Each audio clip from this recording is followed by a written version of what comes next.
Jim just kind of owning it. Baldy's big boy. You know, yesterday I get home from the draft. I'm watching Total Access, and I see the graphic. I'm like, let's go. I want to do that today with you. Yeah, but listen, I mean, enough for the quarterbacks and receivers. Yes. Like, can we get to the people that make the difference? The talent of the draft, it starts with Joe Alt. And just think about this. Jim Harbaugh recruited him hard at Michigan. He didn't get him. Went to Notre Dame. He wasn't going to let him go.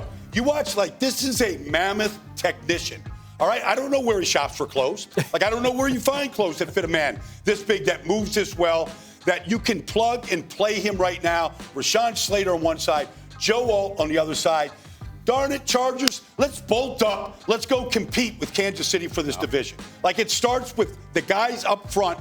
They're going to get the ball. They're going to move the ball on the ground. Justin Herbert's going to have more time than he ever thought possible to throw the ball. I love this pick. It starts with the big guys. And so, Joe Alt, thank you.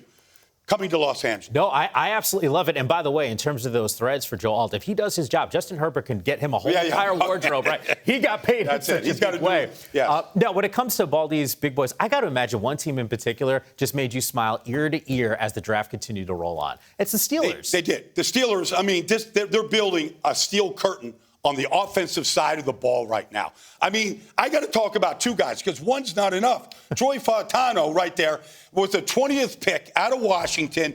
And then you look at Troy right there. You look at his wingspan. I mean, we're talking about 7'10". He can wrap up all of his family in his arm span right there.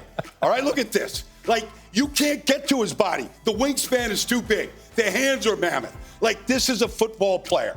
So you got Fautano. And then you go and you get Zach Frazier. You love him. Like, I watched Zach Frazier. The first time I watched West Virginia play, I'm like, I texted somebody in Pittsburgh. I said, can he be your starting center? He goes, he will be our starting center. And they got him with the 51st pick. So they started this rebuild of the offensive line last year. Isaac Seumalo played every snap. Broderick Jones, first-round pick. Darnell Washington, tight end. Now, Russell Wilson, George Pickens, the running backs right now. They've got a real wall. They can go compete. In this division right now, this is a beautiful move by the Steelers. Okay, a little bit earlier here in this segment, Mark Ross was giving out his grades. He said Dallas has got a C, and maybe it could be worse, but there's a guy on the offensive line and from Kansas State who, at least in your mind, and Cooper Beebe, you like. Yeah, I do like Cooper Beebe. I mean, he was my best guard and my favorite guard on the entire draft. You know, so the Dallas got him. Sure. But really, the guy I want to talk about is in Tennessee, J.C. Latham right here. Oh, okay. I mean, J.C. Latham, we were talking about size. I mean, this is a human solar eclipse. Like, watch him. Like, that you put it, like, he just blocks out the sun. Now, not just that. Tennessee, we know. Will Levis was drafted last year.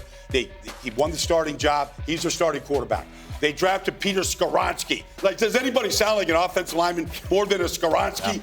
But now you get J.C. Latham, and you pair him with their new offensive line coach, Bill Callahan. This is the ultimate architect. Like, whatever J.C. has inside of him, Bill Callahan will get everything out of him. We're going to get a very good offensive line. We're going to get a true pillar on the right side or left side, wherever they decide to play him. I think J.C. Latham, he moves big bodies. Like, he is. When you want to move the line of scrimmage, short yards, goal line, you need a first down, just run behind Latham. Yeah, I wish Baldy was standing up. You know, on Thursday before the draft, we're all in our green room. Lance Zierlein is like geeking out on offensive line plays. You know, punching the whole deal. This was a great draft for offensive linemen. Yeah. It was really something to behold. And so we saw it play out much like we thought it might. Yeah, no, it's kind of, and it's in a big way. Tennessee obviously needed some help up front. We could talk a little bit more about some of the other teams that team might have, but the reality is that was a big win for that fan base.